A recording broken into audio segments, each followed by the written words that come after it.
Hello friends, आज का हमारा चैप्टर है chapter number 9, ray optics and optical instruments. तो पहला हमारा टॉपिक है लाइट। तो लाइट क्या है? एक एनर्जी का ही टाइप है। जैसे कि सन रेज हमारे ऊपर कंटिन्यूसली स्ट्राइक कर रहे हैं, हमारी स्किन पे आएंगे, right? So sun, because of sun we are feeling so much energetic. अगर सन एक दिन आए ही नहीं तो फिर हमें थोड़ी प्रॉब्लम होगी, राइट? हम लोग सुस्ती महसूस करेंगे, right, that time. So light एक एनर्जी का ही फॉर्म है which produces the source of light are of three types: thermal sources and luminescent sources। तो लाइट के भी अलग अलग सोर्सेज है। एक तो थर्मली मतलब के टेम्परेचर के साथ जो फिनोमिनन कनेक्टेड है, जैसे कि सन है तो सन एक थर्मल सोर्स है। जैसे कि एक वो ज़ीरो का बल्ब आता था, वो भी थर्मली सोर्स है क्योंकि वो गर्म हो जाता था, राइट? एंड ल्यूमिनेसेंट सोर्सेज, तो वो लाइट प्रोड्यूस करता है अपने फिलामेंट के अंदर without any temperature difference. So photometry is a branch measurement of light energy.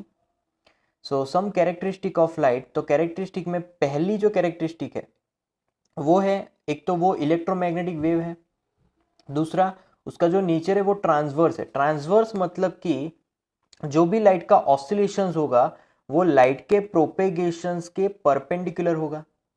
So the speed of light in vacuum that is 3 × 10⁸ meter per second.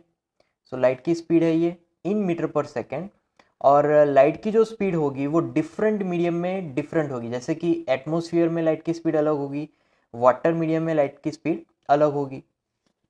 Speed और wavelength, जो कि स्पीड और wavelength जो दो फिनोमिनन है वो कब चेंज होगी? तो वो जब कभी भी लाइट एक मीडियम से दूसरे मीडियम में ट्रैवल करेगी तब वो स्पीड और वेवलेंथ उस लाइट की चेंज होगी। बट लाइट की फ्रीक्वेंसी कभी भी चेंज होने वाली नहीं है, it remains constant, right? Then कुछ इंपॉर्टेंट टर्म्स हैं। First is luminous objects. So the objects which emits its own light are called luminous objects, like sun, other stars and oil lamp। तो जो खुद light को emit करते हैं, जैसे कि सन है वो खुद लाइट का सोर्स है, दूसरे स्टार्स है वो भी खुद लाइट के सोर्स है, right? Then non luminous objects मतलब कि जो खुद लाइट को एमिट नहीं करेंगे बल्कि रिफ्लेक्शन से लाइट एमिट करेंगे। So due to the reflection of light falling on them, so this objects are called non luminous objects. मतलब कि मून मून खुद एक लाइट का सोर्स नहीं है, उस पे सन रेज इंसिडेंट होते हैं और उसके रिफ्लेक्शन के कारण हमें लाइट मिलती है। फिर टेबल, टेबल हम लोग देख क्यों पाते हैं? क्योंकि रिफ्लेक्शन की वजह से। तो सोर्स कोई और है इसीलिए हम टेबल को देख पाते हैं। चेयर, ट्रीज, ये सभी नॉन ल्यूमिनस ऑब्जेक्ट्स है कि जो भी लाइट के सोर्सेज नहीं है। Then ray of light, a straight line drawn in direction of propagation of light is called ray of light. Simple. Beam of light मतलब कि जो भी ये जो रेज निकलते हैं उसके बंडल, मतलब कि एक इकट्ठा रेज निकलेंगे, उसको बोलेंगे हम लोग बीम ऑफ लाइट। मतलब कि bundle of adjacent light rays is called beam of light. तो जो बीम ऑफ लाइट है उसके भी अलग अलग पैटर्न्स है। जैसे कि पहला है पैरेलल, तो सारे लाइट रेज एक दूसरे के पैरेलल होंगे। देन डाइवर्जेंट मतलब कि एक ही पॉइंट सोर्स होगा और उसमें से लाइट रेज क्या होगी? फैल रही है, स्प्रेड हो रही है। Then convergent beam of light, तो यहाँ पर जो भी लाइट रेज है वो एक पॉइंट पे इंटरसेक्ट कर रही है, तो एक पॉइंट पे सभी लाइट रेज इंटरसेक्ट होगी। Then image, if light ray coming from an object meets or appear to meet at a point after reflection or refraction, then this point is called image of object। तो अगर light रे किसी object से reflect होकर आ रही है या फिर रिफ्रैक्ट होकर आ रही है और फिर जो इमेज हमें देखने को मिलती है उसको हम लोग बोलेंगे इमेज। इस पर एग्जांपल मान लो कि एक लेंस में से आप कोई ऑब्जेक्ट को देख रहे हो, तो एक्चुअली आप उसकी इमेज को देख रहे हो, क्यों? क्योंकि ऑब्जेक्ट से आकर निकलने वाली जो भी लाइट रेज है वो लेंस में से पास होकर आ रही है, तो वहाँ पर डायरेक्शन थोड़ी चेंज हो गई, तो उसको हम लोग इमेज बोलेंगे। या फिर अगर आप मिरर के सामने हो, प्लेन मिरर के सामने, तो वहाँ पर रिफ्लेक्ट होके आप अपनी इमेज को देखोगे प्लेन मिरर में, सो दैट इज कॉल्ड इमेज। अब इमेज के भी दो टाइप्स है। First is real image. तो जो कोई भी इमेज हम स्क्रीन पे देख सके उसको रियल इमेज बोलेंगे। So it the image obtain by the real meeting of light rays, really वो होना चाहिए। और जब कभी रियल इमेज मिलेगी वो कैसी होगी? उल्टी होगी, inverted. Then virtual image. Virtual मतलब कि जो आभास होता है। तो जब कभी भी इमेज हम लोग स्क्रीन पर नहीं देख पाएंगे, so it does not appear to meet, that is called virtual image. तो वर्चुअली हम लोग इमेज नहीं देख पाएंगे, right. Then reflection of light. तो the rebouncing back of light rays into the same medium on striking a highly polished surface such as mirror is called reflection of light. जब कभी भी किसी मीडियम से light strike होके फिर वापस उसी मतलब डायरेक्शन अलग होगी बट प्लेन सेम होगा, तो जब उसी प्लेन में वो वापस जाएगी तो उसको बोलेंगे रिफ्लेक्शन। तो यहाँ पर रिफ्लेक्शन एक बताया है। So now time for law of reflection, कि रिफ्लेक्शन के लॉज क्या है। तो एक सिंपल रिफ्लेक्शन यहाँ पर बता दिया, एक लाइट का इंसिडेंट हो रहा है और उसका रिफ्लेक्शन हो रहा है, एक नॉर्मल ड्रॉ किया, राइट। तो इंसिडेंट रे और नॉर्मल के बीच का जो भी एंगल बन रहा है that is I. Reflected ray और नॉर्मल के बीच का जो भी एंगल बन रहा है that is R. So I and R, I is called angle of incidence and R is called angle of reflection. And that point which where that incident ray is strike, that is called point of incidence. अब law के ऊपर आते हैं। तो पहला law है incident ray, reflected ray and normal at the point of incidence all three lie in the same plane. तीनों के तीनों, इंसिडेंट रे, नॉर्मल और angle of reflected ray, all are lying in the same plane. आप figure में भी देख सकते हो कि तीनों के तीनों एक ही साइड पे है, दूसरी साइड खाली है, तो एक ही प्लेन पे तीनों के तीनों मिलने वाले। Second law that is angle of incident law always equal to angle of reflection, means I is equal to R, both are same, always both will be the same. Then type of reflection. So first is regular reflection. So in that reflection, तो यहाँ पर क्या होगा कि जो incident raise है वो तो किसी भी रिफ्लेक्शन में पैरेलल ही होंगे। तो यहाँ पर तीनों की तीनों लाइट रे पैरेलल है जब इंसिडेंट हो रहे तब, बट आफ्टर गेटिंग रिफ्लेक्शन अगर वो लोग तीनों के तीनों पैरेलल रह जाते हैं, पैरेलली ही रिफ्लेक्ट हो रहे, तो वो रेगुलर रिफ्लेक्शन होगा। तो बिफोर कॉलिजन, बिफोर रिफ्लेक्शन तीनों के तीनों पैरेलल है, आफ्टर रिफ्लेक्शन तीनों के तीनों अगेन पैरेलल है, तो वो है रेगुलर रिफ्लेक्शन। अब रेगुलर रिफ्लेक्शन कब मिलता है?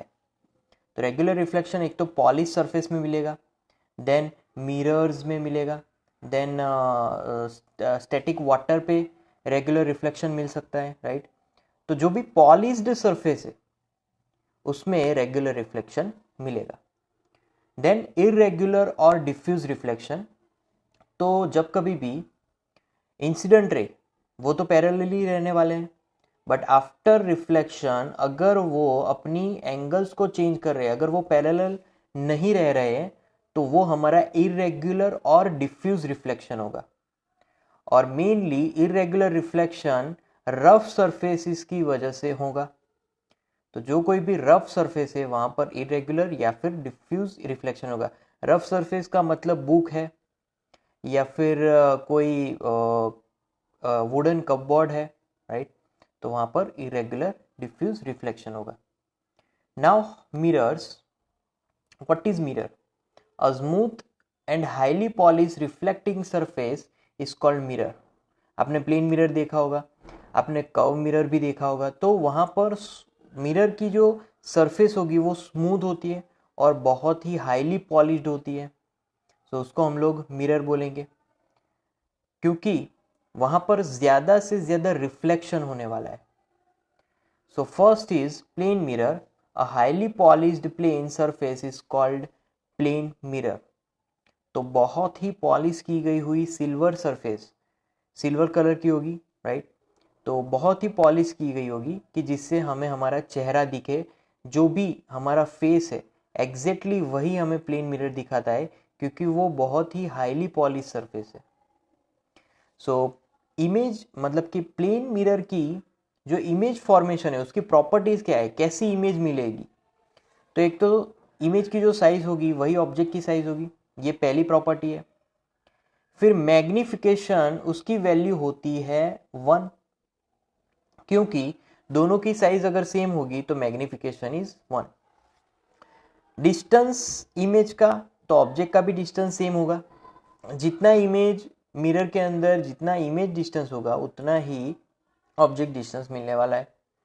प्लेन मिरर में form a virtual as well as real image.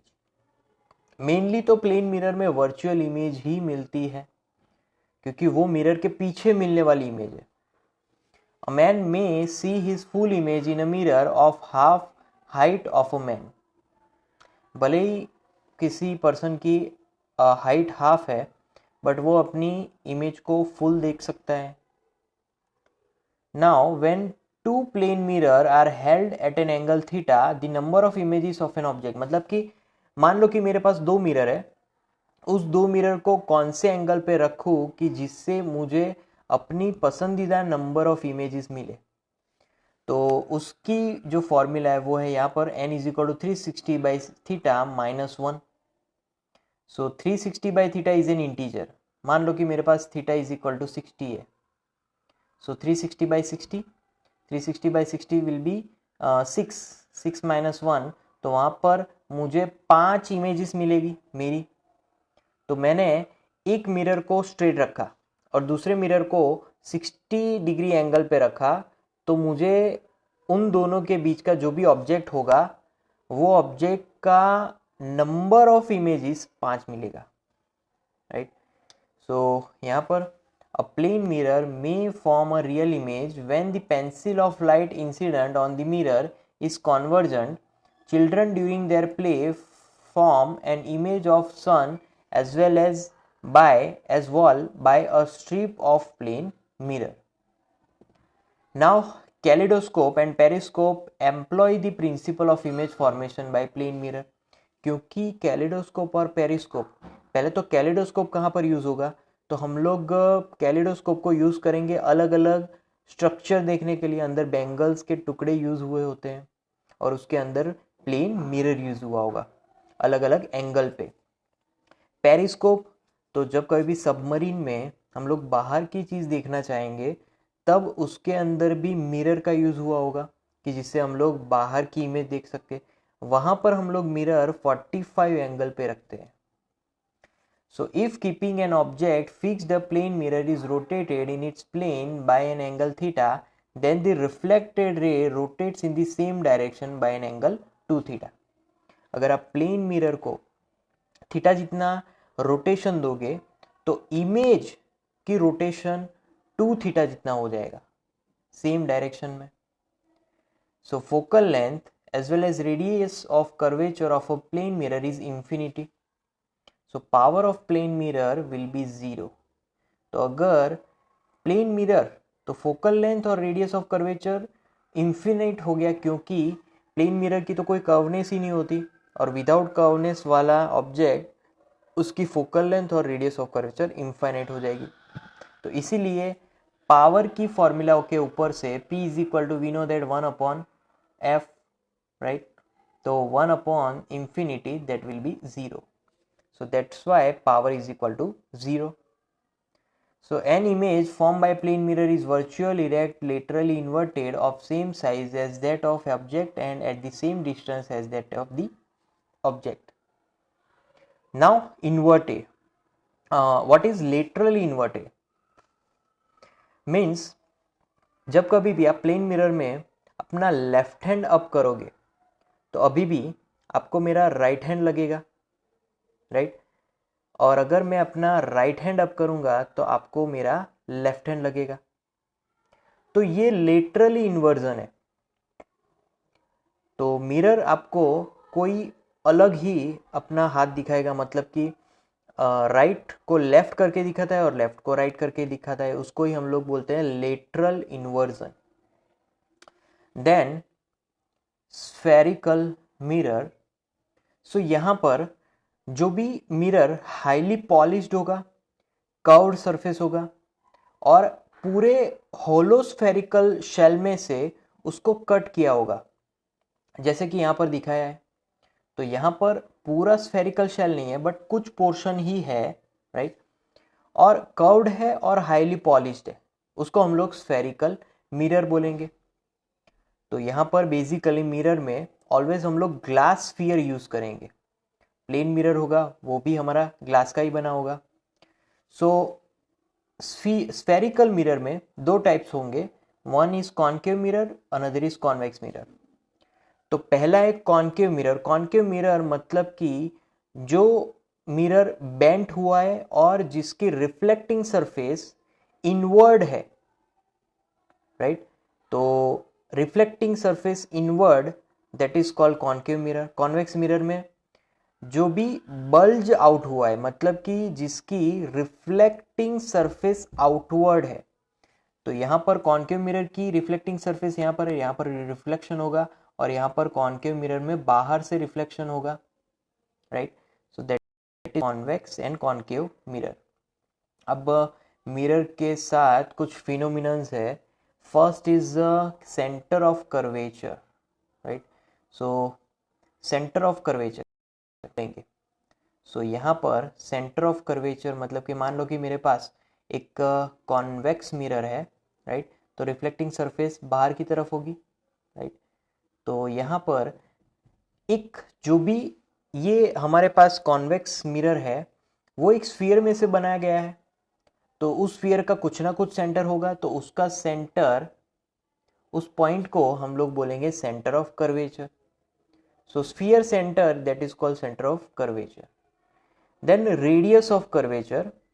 So from this pole point to that distance, means this distance is called radius of curvature, right. So pole to center of curvature distance is called radius of curvature. Then pole, the central point of spherical mirror, means this one, it is called P point. So the central point of spherical mirror is called its pole and it represented by capital P. Then focus.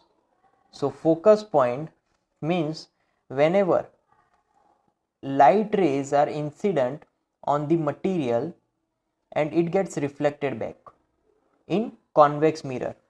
But if we virtually draw behind line to that reflected ray, then all incident light rays, according to all incident light rays, we will get one intersection point, right. So that point is called focus. So whenever any parallel beam of light ray incident on a spherical mirror, then after reflection it meets or appear to meet at a point on principal axis, that is called focus of spherical mirror. See, so here that focus point we will get here in between pole and center of curvature. So here somewhere we will get that f is called focus point, right. So see, if we are having convex mirror like this one, so if this is center of curvature point, so that is C. Here principal focus we are getting f, and here pole point P we will get here, right. So light rays are incident and getting reflection, light rays are incident and getting reflection, but afterwards if we are drawing behind lines, then we will get one intersection point, that is called focus. Then after focal length, so the distance between pole point and focus, that distance is called focal length and its representation is small f. Now we have relation between f and r. What is our radius of curvature? So P to C distance, PC that is R and PF that is F. So PC is equal to 2 into PF because F is the midpoint in between P and C. So that's why we can write that F is equal to R by 2. That means R is equal to 2 into F. Now power of a mirror is given by, so P is equal to 1 upon F. So that is power formula, right? And power is its unit is meter inverse. Other units it diopter. So that is power unit, because power is nothing but reciprocal of focal length. Now time for mirror formula.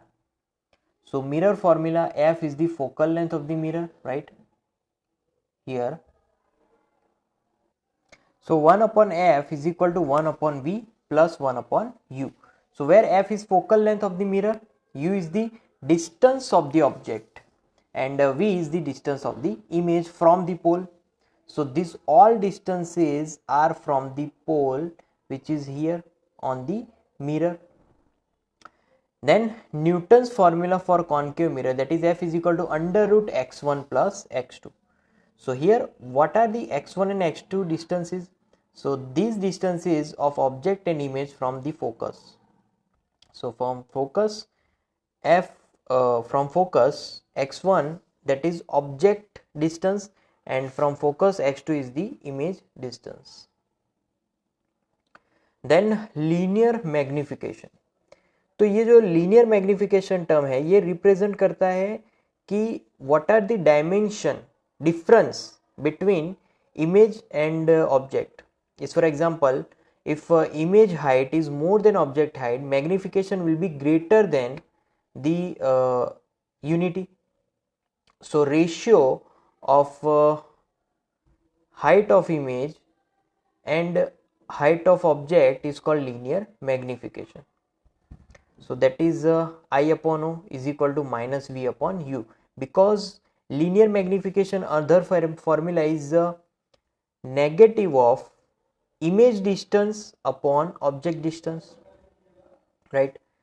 Then aerial and axial magnification. Aerial means area, that term is related with the area. So now aerial magnification और कुछ भी नहीं, image का area upon object का area. जैसे कि linear magnification में image height देखते हैं, image height upon object height, वैसे यहाँ पर image area upon object area.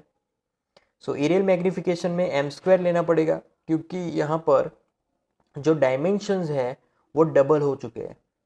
Linear में डायमेंशन एक ही था, लेंथ था, बट यहाँ पर एरिया है लेंथ इंटू ब्रेथ. तो डायमेंशन 2 होने की वजह से मैग्निफिकेशन का स्क्वायर आ जाएगा. तो इसीलिए यहाँ पर v square upon u square होगा. v that is image distance and u that is object distance. So when a small size object is placed linearly along the principal axis, then its longitudinal or axial magnification is given by, तो तब formula होगी minus dv upon du is equal to v by u square. So v by u that is nothing but f upon f minus u whole square. उसका ही दूसरा simplification है f minus v upon f whole square. So that is our axial magnification. Now sign convention for spherical mirrors. तो पहली sign convention है कि सारे के सारे डिस्टेंस एक तो पोल से लिए जाए, जो भी मिरर का पोल पॉइंट है उससे रिलेटेड सारे के सारे डिस्टेंस लेने चाहिए. Then distance measure in the direction of incident light which are taken as positive. मतलब कि जो भी इंसिडेंट लाइट के डायरेक्शन में आप डिस्टेंस फाइंड कर रहे हो तो उसको पॉजिटिव लेना है. अगर इंसिडेंट लाइट के ऑपोजिट डायरेक्शन में आप डिस्टेंस फाइंड कर रहे हो तो उसको नेगेटिव लेना है. प्रिंसिपल एक्सिस के ऊपर वाले जितने भी हाइट होंगे उसको पॉजिटिव लेना है. प्रिंसिपल एक्सिस के नीचे वाले जो भी हाइट होंगे उसको नेगेटिव लेना है. तो ये है साइन कन्वेंशन मिरर्स का. Now lateral inversion. तो लेटरल इन्वर्जन मैंने आगे भी बताया कि ये एग्जैक्टली क्या है कि अगर मैं अपना लेफ्ट हैंड अप करूंगा तो आपको मेरा राइट हैंड अप हुआ होता दिखेगा, और अगर राइट हैंड अप करूँगा तो आपको वो लेफ्ट हैंड लगेगा। सो that is called lateral inversion. जब कभी भी आप मिरर के सामने देखोगे तो यही चीज़ आपको देखने को मिलेगी। अगर लेफ्ट होगा तो मिरर आपको वो राइट दिखाएगा, और अगर राइट होगा तो मिरर आपको वो लेफ्ट दिखाएगा। So a convex mirror forms a virtual erect and diminished image for all conditions of the object. तो ये कॉन्वेक्स मिरर की एक बेसिक फिनोमिनन हो गई कि वो ऑलवेज वर्चुअल इरेक्ट और डिमिनिश। वर्चुअल मतलब कि जो आभास होता हुआ, मतलब कि मिरर के पीछे उसकी इमेज मिलेगी, सीधी मिलेगी, यहाँ पर इरेक्ट लिखा है, और डिमिनिश बहुत ही छोटी इमेज मिलने वाली है। तो कॉन्वेक्स मिरर में आप ऑब्जेक्ट को कहीं पर भी रख लो, ये तीन चीज फिक्स रहेगी, वर्चुअल, इरेक्ट एंड डिमिनिश्ड।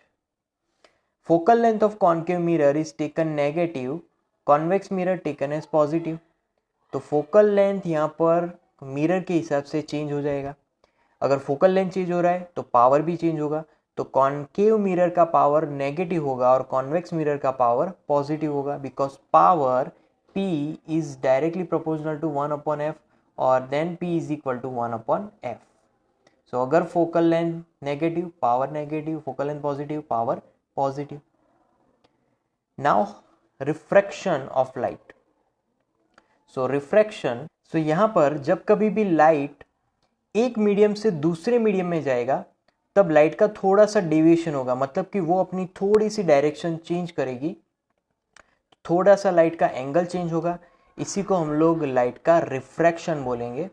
तो यहाँ पर जैसे दिखाया है फिगर में, इंसिडेंट लाइट रे यहाँ पर एक ट्रांसपेरेंट मीडियम में स्ट्राइक हो रहा है।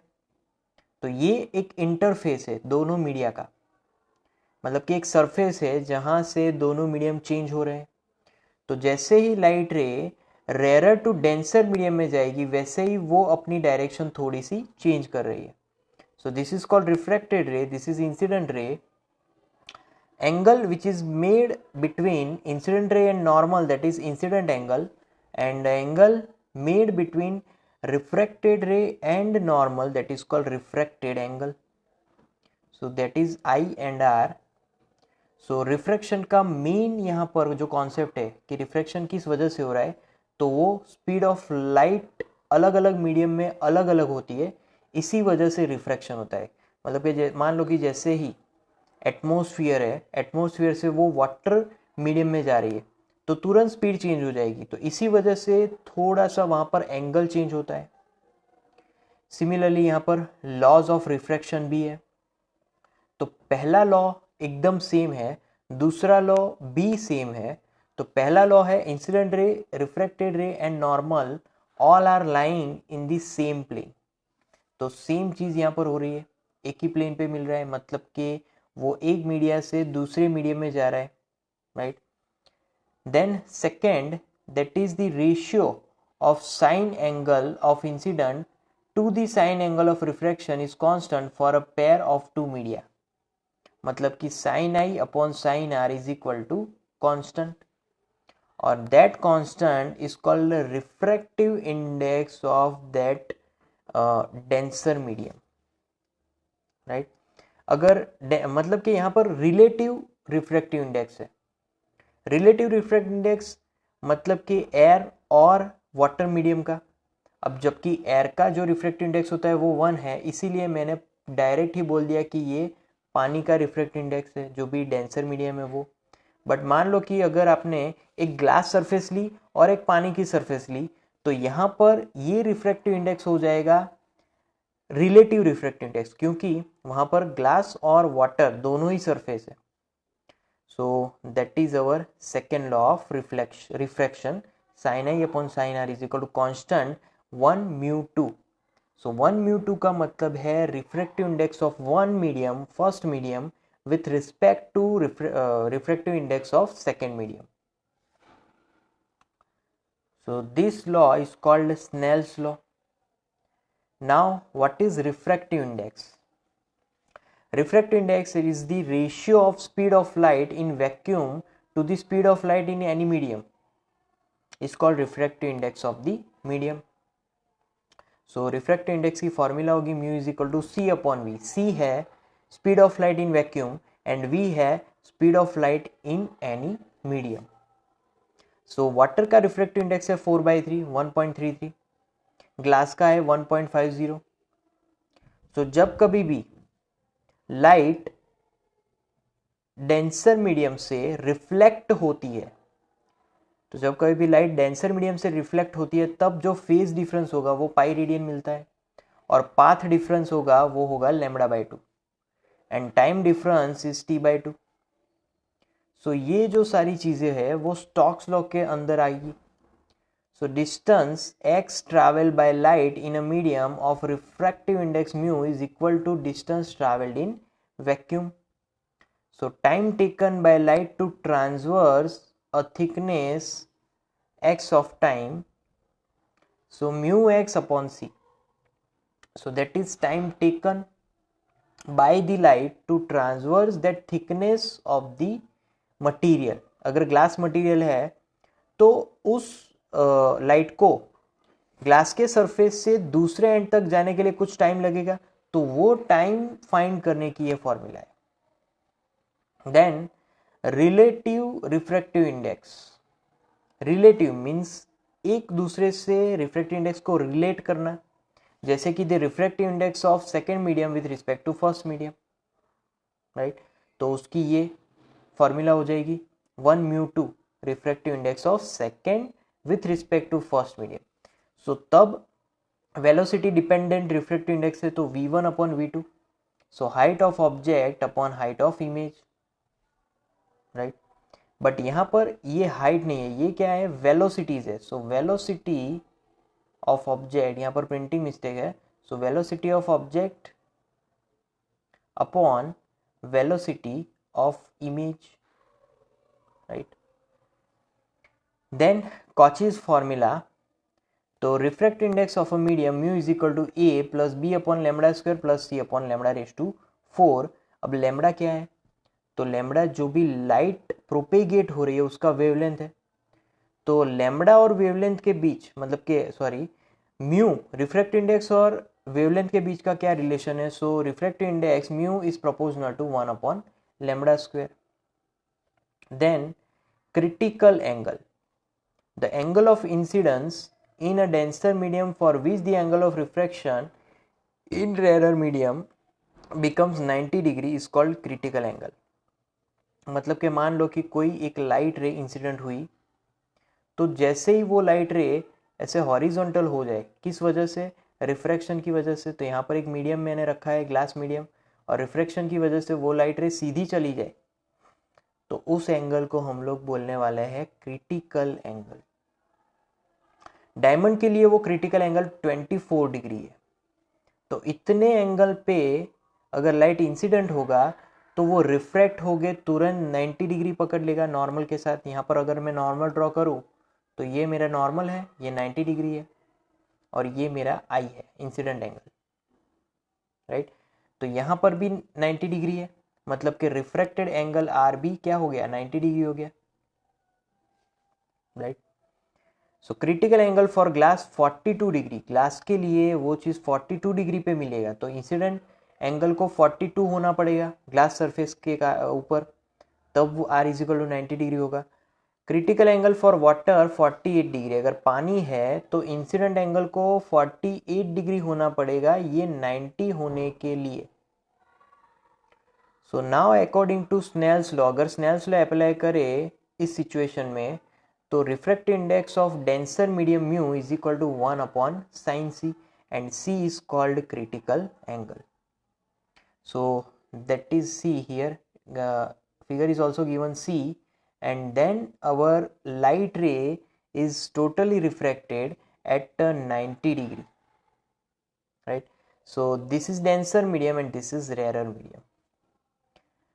Now टोटल इंटरनल रिफ्लेक्शन, अब क्रिटिकल एंगल आया है उसी के बाद टोटल इंटरनल रिफ्लेक्शन आएगा। मतलब कि अगर हमारे पास एक ट्रांसपेरेंट मीडियम है फिर भी लाइट रे पूरी रिफ्लेक्ट हो रही है एक पर्टिकुलर एंगल पे, तो उस फिनोमिनन को हम लोग टोटल इंटरनल रिफ्लेक्शन बोलेंगे। तो जब कभी भी कोई ट्रैवलिंग रे डेंसर मीडियम से रेयर मीडियम तरफ जाएगी, और अगर वो रेयर मीडियम से मतलब कि जो इंटरफेस मीडिया है वहाँ से वो डायरेक्ट ही रिफ्लेक्ट कर जाए, सो that is called total internal reflection, क्योंकि वो रेयर मीडियम में जा ही नहीं पाया क्योंकि उसका एंगल ही ऐसा है, राइट। तो critical angle increases with temperature, critical angle बढ़ जाएगा अगर टेम्परेचर बढ़ेगा किसी मीडियम का। So now refractive index is maximum for violet colour, refractive index violet colour के लिए ज़्यादा होगा और रेड कलर के लिए रिफ्रैक्टिव इंडेक्स कम होगा। सो इसीलिए मैं लिख सकता हूँ mu V greater than mu R. तो इसका हम लोग ये कंक्लूड कर सकते हैं यहाँ पर कि क्रिटिकल एंगल रेड के लिए मैक्सिमम होगा बट वायोलेट के लिए क्रिटिकल एंगल मिनिमम होगा, क्योंकि critical angle and refractive index both are inversely proportional, so that's why CV less than CR. So now total internal reflection occurs if angle of incidence in denser medium exceeds critical angle. तो जब कभी भी incident ray अगर critical angle से ज़्यादा होगा तब हमें टोटल इंटरनल रिफ्लेक्शन मिलेगा। Now mirage is an optical illusion observed in deserts and roads on a hot day when the air near the ground is hotter and hence rarer than the air above. तो आपने देखा होगा जब कभी भी आप travelling करते हो समर में या फिर विंटर में, तो सन रेज के कारण रोड्स पर आपको पानी दिखाई देता है। तो उसकी वजह क्या है? तो वो है टोटल इंटर रिफ्लेक्शन। क्यों? क्योंकि सन रेज की वजह से जो हमारी अर्थ सरफेस है वो ज़्यादा गर्म हो जाती है, बट जैसे जैसे हम लोग हाइट पे चढ़ते हैं वैसे वैसे वो ठंडी होती जाती है। तो सन रेज कंटिन्यूसली वो एटमॉस्फेयर से चला आकर फिर अर्थ सरफेस से टकराता है। तो उसने ट्रैवलिंग कैसे की? तो उसने ट्रैवलिंग की denser medium to rare medium. क्यों? क्योंकि अर्थ के सरफेस के नज़दीक टेम्परेचर ज़्यादा है। तो टेम्परेचर ज़्यादा है मतलब कि वहाँ पर रिफ्रैक्टिव इंडेक्स कम होगा। सो वो continuously denser to rare medium तरफ जा रहा है, तो वहाँ पर टोटल इंटरनल रिफ्लेक्शन की वजह से वो रेज डायरेक्टली हमारी आंखों के तरफ जा रही है रिफ्लेक्शन की वजह से, और वो ऊपर से आई है। ऊपर क्या होगा? वाटर मॉलिक्यूल्स होंगे, क्लाउड्स होंगे, तो उसी का ही हमें रिफ्लेक्शन देखने को मिलता है। इसीलिए रोड्स पर हमें पानी गिरा हुआ लगता है जब हम लॉन्ग ट्रैवलिंग करते हैं, right. So that is the reason of mirage. So optical fibre is based on total internal reflections. तो ऑप्टिकल फाइबर की जो कंस्ट्रक्शन है वो कैसी होगी? पहले तो एक फाइन स्ट्रक्चर है, पूरा ही बहुत ही लंबा एक वायर जैसा, अपने जो बाल होते हैं उतना ही छोटे डायमीटर का वो एक वायर होगा जो कि क्वार्ट्ज का बना हुआ होता है, टोटली ट्रांसपेरेंट मीडियम का है। तो diameter of each fibre is of 10⁻⁻4 centimetre. So that is 10⁻⁻4 centimetre with refractive index of material being order of 1.5। तो रिफ्रैक्टिव इंडेक्स भी कैसा है? कम है, 1.5। किसके जितना है? तो ये ग्लास सरफेस जितना है। एंड ऑप्टिकल फाइबर का यूज़ हम लोग कहाँ पर करेंगे? तो ट्रांसमिशन के कारण, ट्रांसमिशन जो भी इलेक्ट्रिक सिग्नल्स होंगे उनके ट्रांसमिशन के लिए यहाँ पर ऑप्टिकल फाइबर का यूज़ करने वाले हैं। तो जब इलेक्ट्रिक सिग्नल का लॉन्ग डिस्टेंस पे ट्रांसमिशन करना होगा तब उसका यूज़ करेंगे। So now for refraction at convex or concave spherical surface, so that formula is mu upon v minus 1 upon v 1 upon u is equal to mu minus 1 upon r. So mu refractive index, u distance of object, v distance of image, r radius of curvature of the spherical surface. Now lens, तो lens क्या है? एक transparent medium है, but ये जो transparent medium है वो एक तो यूनिफॉर्म है और कर्व्ड ट्रांसपेरेंट मीडियम है। So there are mainly two spherical lenses. So one is convex lens, a lens which is thinner at the edges and thicker at the middle is called convex. Convex are called converging lens. क्यों? क्योंकि जब कभी light rays उसके lens में से जब pass through होगी तब सभी लाइट रेज एक पॉइंट पे फोकस होंगे. So that nature is called converging. Then concave, तो जब कभी भी लेंस एक तो एजिस पे थिक होगा और मिडल पे थिन होगा तो उसको कॉन्केव लेंस बोलेंगे. और उसकी जो नेचर है वो डाइवर्जिंग है, क्योंकि जब कभी भी लाइट रेज इस लेंस में से पास थ्रू होगी तब वो डाइवर्ज होने वाली है, ऐसे दूर जाएगी एक दूसरे से, राइट. तो इसको डाइवर्जिंग नेचर बोलेंगे. और कॉन्वेक्स में वो क्या होगा, जब कभी लाइट रेज पास होगी तो वो सबको इकट्ठा करती है. So that is converging nature. So convex और concave. So what is lens formula? Lens formula is 1 upon f is equal to 1 upon v minus 1 upon u. So focal length of the lens f, small v, small u, that is distance of the object, and small v is called distance of the image. Then time for lens maker's formula. Lens maker formula 1 upon f is equal to mu minus 1 into 1 upon r1 minus 1 upon r2. तो सारी situations हमें मालूम है कि F है focal length, right. Now power of lens.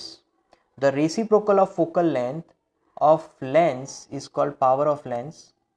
So simple formula is 1 p is equal to 1 upon f. So that is in meter inverse and its unit is diopter or meter inverse. So that is called power of lens. Power of convex lens, it is always positive. Why? Because it is converging. It focuses all the rays. And concave lens, diverging, it is negative because it diverges all the rays. Now focal length of a lens combination. मान लो कि अगर दो lens मैंने लिए और दोनों lens को मैं ऐसे पास पास में रखूंगा, जैसे कि यहाँ पर मैं उसकी फिगर ड्रॉ करता हूँ. तो दोनों कॉन्वेक्स लेंस है और दोनों को एक दूसरे के कांटेक्ट में पास पास रखे हैं, तो फिर उन दोनों का फोकल लेंथ का कॉम्बिनेशन क्या होगा. So that combination is 1 upon f is equal to 1 upon f is equal to here 1 upon f1 plus 1 upon f2. तो वहां पर हमें जो भी कॉम्बिनेशन फोकल लेंथ मिलने वाला है, तो कॉम्बिनेशन फोकल लेंथ फाइंड करने के लिए दोनों के फोकल लेंथ का रेसिप्रोकल का सम. इसी कॉन्सेप्ट पे अगर टोटल पावर फाइंड करना है तो दोनों ही पावर का डायरेक्ट सम कर लेना है, P is equal to P1 plus P2. मान लो कि अब मैं दोनों लेंस को एक डिस्टेंस पे रख रहा हूं और वो जो डिस्टेंस है वो D जितना डिस्टेंस है. सो D जितने डिस्टेंस पे अगर मैं दोनों लेंस को रखूं तो 1 upon f is equal to 1 upon f1 plus 1 upon f2 minus D upon f1 f2. तो ये फॉर्मूला ऐसी होगी 1 upon f is equal to 1 upon f1 plus 1 upon f2 minus d upon f1 f2. So this is how we will going to find combination of two lenses at distance d, that focal length. So linear magnification now. तो linear magnification formula simple, m is equal to image height upon object height is equal to image distance upon object distance. So that is linear magnification. Now time for aerial magnification. So aerial magnification, that is minus dv by du, but now area is two dimensional, so square of the magnification, that's why v by u whole square, and v by u is f upon f plus u whole square, or another simplification is f minus v upon f whole square. So there are two simplifications, right, in the form of u and v. Now focal length of a convex lens by displacement method. So focal length by displacement method, so that is f is equal to bracket a square minus d square upon 4a. So A is distance between image pin and object pin and D is the distance between two positions of lens. तो जब कभी भी image और object के बीच का distance A है और दोनों पोजीशन मतलब कि लेंस के दोनों पोजीशन का जो डिफरेंस है वो D है, तब उससे बनता फोकल लेंथ। ये उसकी फॉर्मूला है A² - D² upon 4A. So here the distance between the two pins should be greater than 4 times of the focal length of the convex lens. So A should be greater than 4f, means 2 times of the radius of curvature. Height of object. So height of object is equal to under root of I1 into I2. Now I1 is according to first lens image distance and I2 is according to second position of lens that image distance. Then cutting of lens. So now यहाँ पर अलग अलग हमने lenses के cuts लिए, जैसे कि पहला है symmetrical convex lens of focal length f. तो उसको दो पार्ट में अगर कट किया जाए उसके ऑप्टिक एक्सिस के अकॉर्डिंग, तो यहाँ पर उसको कट किया जा रहा है, राइट. तो यहाँ पर प्लेनो कॉन्वेक्स लेंस हो जाएगा, मतलब कि ये वाला, तो एक सरफेस प्लेन होगी और एक कॉन्वेक्स सरफेस होगी. सो तब उसका जो फोकल लेंथ होगा वो 2f जितना होगा. तो 2f जितने फोकल लेंथ कंबाइन करेंगे दोनों प्लेनो कॉन्वेक्स लेंस के, तो वापस वो f मिल जाएगा, राइट. तो अगर मैं दोनों लेंस को एक ही डायरेक्शन में रखूं तो ऐसा लगेगा, और दोनों को अलग अलग रखूं तो मुझे ऐसा लगने वाला है, right. Now symmetrical convex lens, अब उसको कट किया है हमने एग्जैक्टली हाफ से, मतलब कि हॉरिजॉन्टल कट किया है. हॉरिजॉन्टल कट करेंगे तो ये अपर हाफ है, ये लोअर हाफ है. तो तब हमारा जो फोकल लेंथ मिलने वाला है, राइट, उसका जो कॉम्बिनेशन होगा वो हो जाएगा f/2. क्यों? क्योंकि अब दोनों को हम लोग साथ साथ में रखेंगे, तो दोनों को साथ साथ में रखेंगे तब फोकल लेंथ का कॉम्बिनेशन f/2 होगा. तो net focal length becomes f/2 here. Now prism. So prism एक ट्रांसपेरेंट मीडियम है जो कि दो रिफ्रैक्टिंग सरफेस से बाउंड हुई है, जैसे कि AB एंड AC. सो यहाँ पर एंगल ऑफ डेविएशन अगर फाइंड करें तो वो होगा डेल्टा, मतलब कि इंसिडेंट एंगल और इमर्जेंट एंगल के बीच का angle, that is angle of deviation. Then prism formula that is mu is equal to sin A plus delta m by 2 upon sin A/2. That is called prism formula. Then dispersion of light. तो मान लो कि prism पे हम लोग किसी तरीके से वाइट लाइट को एमिट करवाएं, तो वहाँ पर 7 कलर्स की लाइट स्प्लिट होगी. तो हमें पता है कि वाइट कलर और कुछ नहीं है, वो 7 डिफरेंट लाइट कलर्स का ही कॉम्बिनेशन है. तो 7 कलर स्प्लिट होती हुई लगेगी, तो यहाँ पर स्पेक्ट्रम मिलेगा. सो जब कभी भी splitting of white light into its constituent colours in the sequence of VIBGYOR on passing through a prism is called dispersion of light. ये जो स्पेक्ट्रम बनेगा, वाइट लाइट का स्प्लिटिंग होगा 7 कलर्स ऑफ लाइट में, उस फिनोमिनन को हम लोग डिस्पर्जन बोलेंगे. तो सबसे ज्यादा रिफ्रैक्टिव इंडेक्स वायोलेट लाइट का होगा म्यूवी, और सबसे कम रिफ्रैक्टिव इंडेक्स रेड लाइट का. तो यहाँ पर मिनिमम डिविएशन, मतलब कि मिनिमम डिविएशन एंगल सबसे ज्यादा होगा वायोलेट का, क्योंकि उसका रिफ्रैक्टिव इंडेक्स सबसे ज्यादा है. तो जिसका रिफ्रैक्टिव इंडेक्स ज्यादा उसका मिनिमम डिविएशन एंगल भी ज्यादा, और रेड वाले का मिनिमम डिविएशन एंगल कम होगा क्योंकि उसका रिफ्रैक्टिव इंडेक्स कम है. Then angular dispersion. So angular dispersion में the angle subtended between the direction of emergent violet and red rays of light from a prism is called angular dispersion. तो सबसे जो भी एंगल बन रहा है वायोलेट रे और यहाँ पर रेड रे, जैसे कि ये वाला, इस एंगल को हम लोग यहाँ पर बोलेंगे डिस्पर्जन एंगल. तो रेड वाला उसकी वेवलेंथ ज़्यादा है, वेवलेंथ ज़्यादा होने के कारण रेड कम यहाँ पर रिफ्रैक्ट हुआ, उसका रिफ्रैक्शन एंगल कम है। बट वायोलेट की वेवलेंथ कम होने के कारण वो ज़्यादा रिफ्रैक्ट हुआ। तो ऑलवेज वायोलेट की वेवलेंथ कम है, तो जिसकी वेवलेंथ कम होगी वो ज़्यादा रिफ्रैक्ट होगा, जिसकी वेवलेंथ ज़्यादा है वो कम रिफ्रैक्ट होगा। तो इसीलिए रेड यहाँ पर लगभग थोड़ा सीधा है और वायोलेट थोड़ा टर्न हो चुका है, बेंट हो चुका है। तो यहाँ पर रेड रे और वायोलेट रे दोनों के बीच का एंगल मतलब के angular dispersion. So that's why delta V minus delta R is equal to bracket mu V minus mu R into A is called prism angle. Whatever this angle here, it is given capital A. Then dispersive power. Dispersive power means W is equal to theta upon delta Y.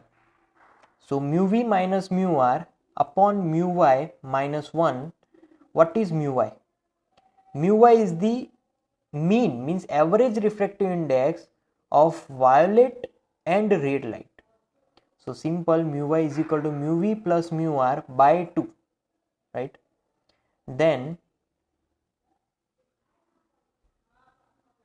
so वो बड़ा ही complex एक machinery है, right? तो एक optical instrument बोल सकते हैं हम लोग, ऑप्टिकल मशीन बोल सकते हैं, जो कि एक रियल इमेज बनाती है। जब कभी भी ऑब्जेक्ट का जो भी इमेज रेटिना पे मिलेगा तब वो रियल इमेज फॉर्म करेगी। तो retina colours contains lakhs of cone and rod cells which of light and intensities of light respectively. तो उसके अलग अलग कंपोनेंट्स हैं, जैसे कि iris, then visual axis, aqueous humour, vitreous humour, crystalline lens, retina, right, yellow spot, optic axis, optic nerve and ciliary muscles. So first is ciliary muscles. Ciliary muscles simply change the focal length of eye lens. This power of eye is called power of accommodation of eye.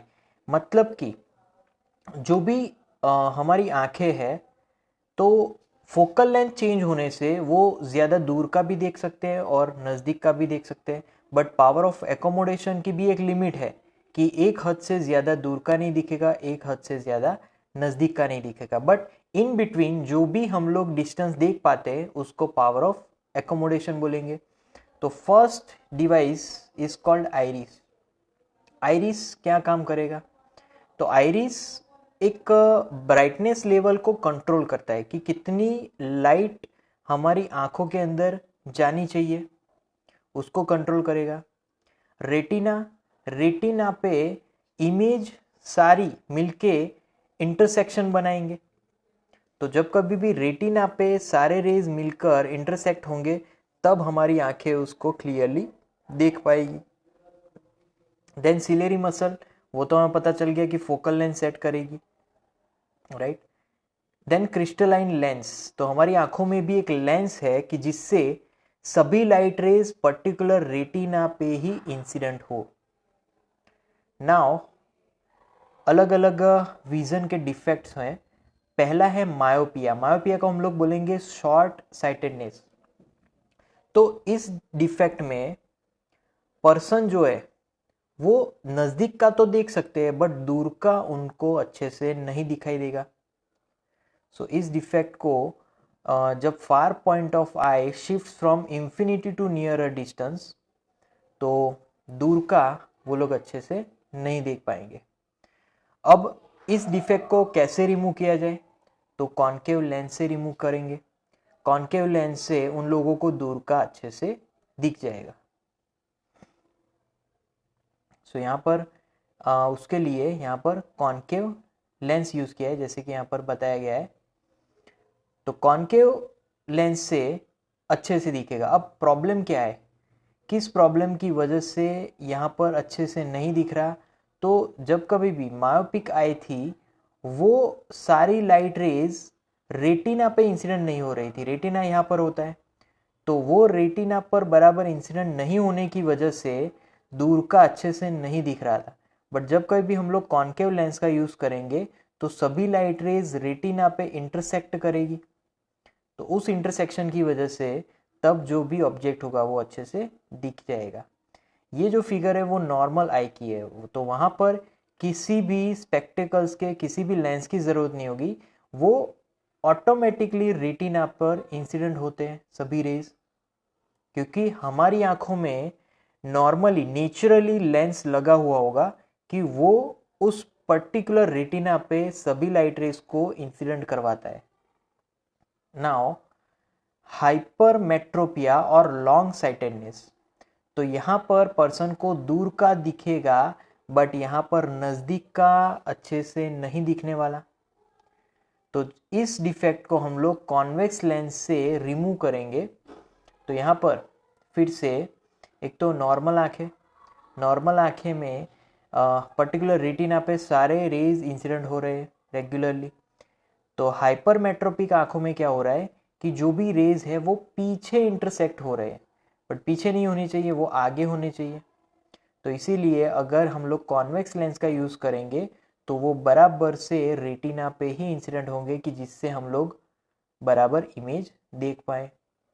Then next defect is called astigmatism. Person बराबर horizontal और vertical lines पे focus नहीं कर पाता एक ही time पे, एक ही distance पे। तो मान लो कि किसी पर्सन में ये डिफेक्ट है तो कुछ डिस्टेंस पे वो हॉरिजॉन्टल और वर्टिकल लाइंस पे एक ही टाइम पे, एक ही डिस्टेंस पे फोकस नहीं कर पाता, या फिर वो हॉरिजॉन्टल देख पाएगा या फिर वो वर्टिकल देख पाएगा एक ही टाइम पे, एक ही डिस्टेंस पे। सो इस डिफेक्ट को कैसे रिमूव किया जाए? इस डिफेक्ट को हम लोग सिलिंड्रिकल लेंसेस के से रिमूव करेंगे। देन कलर ब्लाइंडनेस वाले पर्सन को कुछ कलर की चीज़ें बराबर से नहीं दिखेगी। अगर उन लोगों को वो कलर अगर दिखाया जाए तो वो सिलेक्ट ही नहीं कर पाएंगे कि ये कौन सा कलर है। ऐसे ब्लाइंडनेस को, उसको कलर ब्लाइंडनेस बोलेंगे। तो उनके जो कॉर्न सेल्स है वो उतने सेंसिटिव नहीं रहे कि जिससे वो कलर को डिफ्रेंशिएट कर पाए। So this defect can not be remove, क्योंकि ऐसे कोई डिवाइस बना ही नहीं है कि जो इसको रिमूव कर पाए, राइट। Then cataract. अब ये जो कैटरेक्ट है वो पर्टिकुलर एज के बाद ये चीज़ होती है। कैटरेक्ट में क्या होगा कि पर्सन की आंखों में धुंधला सा छा जाता है, मतलब कि उसको धुंधला दिखाई देता है। अब कैटरेक्ट को क्या करना पड़ेगा? रिमूव करना पड़ेगा। तो अभी लेज़र सर्जरी से जो भी पर्सन को कैटरेक्ट हुआ है उनकी लेंस को निकाल कर नया लेंस अंदर फिट कर देते हैं कि जिससे वो नया लेंस में से वो लोग क्लियरली देख पाए और वो धुंधला लेंस है वो पूरा वेस्ट हो जाए। तो उसको मेम्ब्रेन थ्रू सर्जरी से रिमूव किया जा सकता है।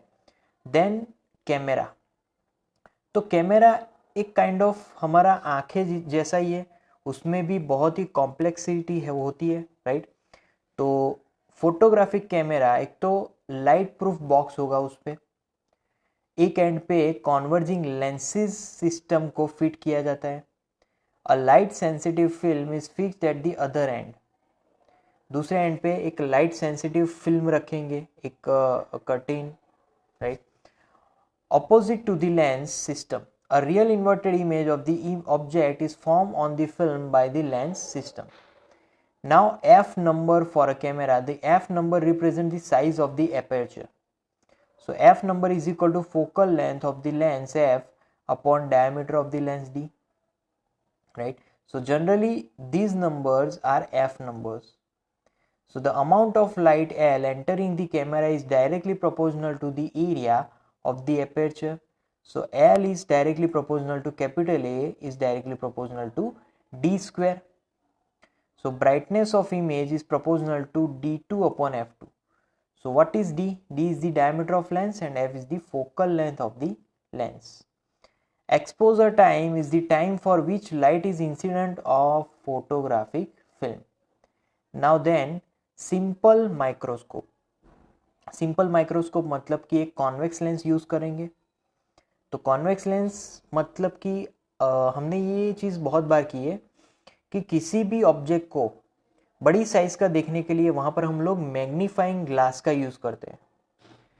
तो मैग्नीफाइंग ग्लास से वो इमेज हमें मैग्नीफाइड दिखेगी। So it is used for observing magnified images of the object and it consists of converging lens, that means convex lens. सो यहाँ पर हमारे पास एक ऑब्जेक्ट है, उसके आगे यहाँ पर लेंस लिया गया है और यहाँ से देखा जा रहा है, तो उस ऑब्जेक्ट को हम लोग इतना बड़े साइज का देख पा रहे हैं इस लेंस की मदद से, क्योंकि जो भी लाइट रेज है वो पहले यहाँ पर इंसिडेंट हो रही है, फिर यहाँ से आगे बढ़ेगी, कॉन्वर्ज होगी, यहाँ से आगे बढ़ेगी, स्ट्रेट जाएगी, बट पीछे जब लाइट रेस को इंटरसेक्ट किया जाएगा तो वो ऑब्जेक्ट के साइज से बड़ी होगी। तो बड़ी इमेज की साइज यहाँ पर देखने को मिलेगी। Then magnifying power of simple microscope, when final image is formed at least distance of distinct vision d, then m is equal to 1 plus d by f. So that d is called distinct vision.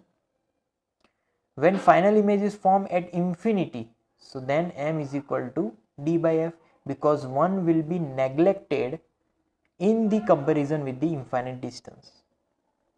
Now compound microscope. compound microscope में दो lens का use करेंगे, दोनों ही convex lens है। तो जो lens मैं आंखों की नज़दीक रखूंगा उसको आईपीस बोलूंगा, और जो लेंस को मैं ऑब्जेक्ट के नज़दीक रखूंगा उसको ऑब्जेक्टिव बोलूंगा। ऑब्जेक्टिव लेंस की फोकल लेंथ है FO और आईपीस लेंस की फोकल लेंथ है FE। सो यहाँ पर FE is greater than FO, ये तो हमें फिगर से ही पता चल जाता है, राइट। देन मैग्नीफाइंग पावर, अच्छा यहाँ पर पहले समझ लेते हैं। तो यहाँ पर ये मेरा ऑब्जेक्ट है, ऑब्जेक्ट के आगे लेंस रखा, अब लेंस में से कुछ लाइट रेज आगे निकलेगी, राइट, वो आगे बढ़कर कॉन्वर्ज होगी एक पॉइंट पे, वहां पर हमें इमेज मिलेगी। अब वो इमेज इस लेंस के लिए ऑब्जेक्ट हो गई, तो वहां से कुछ लाइट रेज आगे बढ़ेगी, बट उसके पीछे हमें लाइन ड्रॉ करनी है, तो वहां पर हमें जो इमेज मिलने वाली है वो इतनी बड़ी मिलेगी।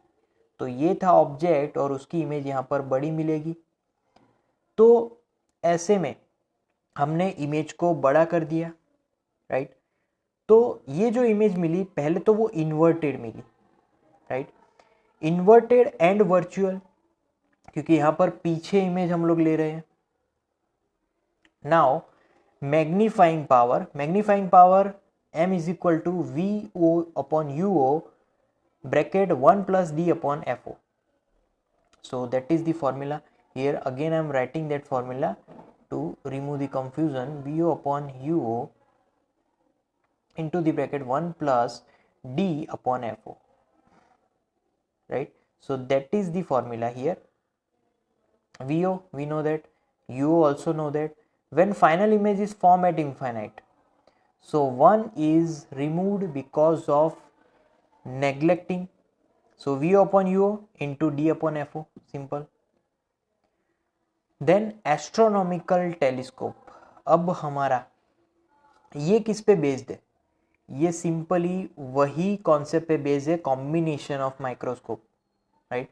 तो यहाँ पर दो लेंस का यूज करेंगे, ये हमारा FE है, ये हमारा FO है, बट अभी हमारा जो ऑब्जेक्ट है वो इनफाइनाइट डिस्टेंस पे है, लाइक स्टार्स एंड प्लैनेट्स।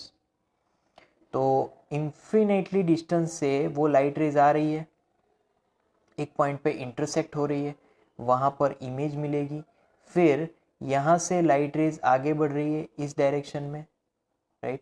यहाँ से अगर मैं पीछे की डायरेक्शन में देखूंगा तो जहाँ कहीं भी वो इंटरसेक्ट होगी वहाँ पर मुझे इमेज मिलेगी, तो वो इमेज बहुत ही बड़ी होगी कि जिससे हम लोग उस स्टार और प्लेनेट को अच्छे से क्लियरली देख पाए।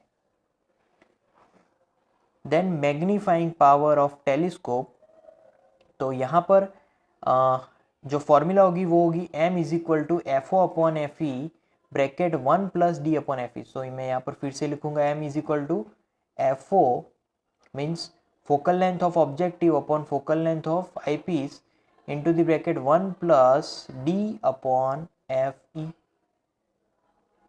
right? So that is the magnifying power of telescope. Then length of telescope, that is fo plus ue. Ue means object distance for eyepiece, right? Here it is written. When final image is formed at infinite, then again what is the formula? M is equal to fo upon fe. So that is the formula here. Length of telescope L is equal to fo plus fe at that time. For large magnifying power of telescope, fo should be large and fe should be small. For large magnifying power of microscope, fo less than fe should be small. Then resolving power. Resolving power मतलब कि हम किसी device से कितना clearly दो image को दूर दूर और कितना सेपरेटली देख पा रहे हैं। तो मान लो कि एक स्टार है, उस स्टार को हम लोग अपनी आंखों से डायरेक्टली देखेंगे तो वो एक दिख रहा है, बट अगर मैं टेलीस्कोप से उसको देखूंगा तो वो दो अलग अलग दिख रहे हैं और क्लियर भी दिख रहा है। So that is resolving power of telescope, क्योंकि हमारी आंखें जो उतनी एबिलिटी नहीं है कि वो दो ऑब्जेक्ट को अलग अलग कर सके, क्योंकि स्टार्स का डिस्टेंस तो बहुत ही ज़्यादा है। तो हमारी आंखों के पास इतनी पावर नहीं है कि वो दो स्टार्स को अलग अलग दिखा सके। बट टेलीस्कोप से अगर वही स्टार में देखता हूँ तो वो दो अलग भी दिखते हैं और क्लियर भी दिखते हैं। तो ये टेलीस्कोप का रिजॉल्विंग पावर है कि वो उन दोनों को अलग और क्लियर दिखाता है। Then limit of resolution. तो लिमिट ऑफ रिजोल्यूशन में एक लिमिट है कि जहां तक दो ऑब्जेक्ट अलग अलग दिखे, क्योंकि एक लिमिट से बाहर वो अगर निकल गए तो दोनों ऑब्जेक्ट के बीच इतना ज़्यादा डिस्टेंस हो जाएगा। मतलब कि मान लो कि दो स्टार्स है और वो हमारी ऑब्जर्वेशन से बहुत ही दूर है, तो ये डिस्टेंस तो बहुत ही कम है दोनों स्टार्स के बीच, बट ऑब्जर्वर के अकॉर्डिंग वो डिस्टेंस तो मतलब कि ऑब्जर्वर से वो दोनों स्टार्स का डिस्टेंस बहुत ही ज़्यादा है। तो यहाँ पर दोनों स्टार लगभग एक ही दिखेगा कि एक ही स्टार है वो। तो मान लो कि वही दोनों स्टार ऑब्जर्वर से थोड़ा नज़दीक होते तो वो दोनों अलग दिख सकते थे। So that minimum distance between two near objects which can be just resolve by instrument is called its limit of resolution. मतलब कि ऐसा छोटा सा डिस्टेंस जहाँ पे वो दोनों ऑब्जेक्ट अलग अलग और क्लियरली दिख पाए। So resolving power of microscope, that is 1 upon d, that formula is 2 mu sin theta upon lambda. Now d is limit of resolution, वो distance कि जहां से ऑब्जर्वर उस स्टार को देख रहा है। वेवलेंथ तो लाइट जो यूज हो रही है उस स्टार को देखने के लिए। Mu refract index of the medium between the objects and objective lens. Theta half of the cone angle. So resolving power of a telescope, that is 1 upon d theta, and that formula will be d upon 1.22 lambda. तो ये direct telescope का resolving power दे देगा इस formula से। What is d theta? Limit of resolution. A is wavelength of light used, that is actually lambda, not here, it is lambda. So lambda is wavelength of light used and d is the diameter of aperture of objective which is used in that telescope. Now aberration of lenses. The image formed by the lens suffer from following two drawbacks. So first is spherical aberration. Aberration of the lens due to which the rays passes through the lens are not focused at a single and the image of point object placed on the axis is blurred, called spherical aberration. तो जो भी हमारे पास lens है उस lens के curve की वजह से जो भी लाइट रेज है वो ब्लर्ड हो जाती है, उसको स्फेरिकल एबरेशन बोलेंगे। सो कैसे रिड्यूस करेंगे? तो पहला है lens of large focal length, बहुत ही लार्ज फोकल लेंथ का लेंस यूज़ करेंगे। देन प्लेनो कॉन्वेक्स लेंसेज का यूज़ कर सकते हैं, क्रॉस लेंस का यूज़ कर सकते हैं, और combination of convex and concave lens का भी यूज़ कर सकते हैं। Then second is chromatic aberration. So image of white object formed by lens is usually colored and blurred. This defect of the image produced by lens is called chromatic aberration. तो हमें पता है कि जो lens में जब कभी भी वाइट लाइट इंसिडेंट होती है तो वहाँ पर स्प्लिटिंग होने का खतरा रह सकता है, तो वहाँ पर वो लाइट कलर्ड बन सकती है।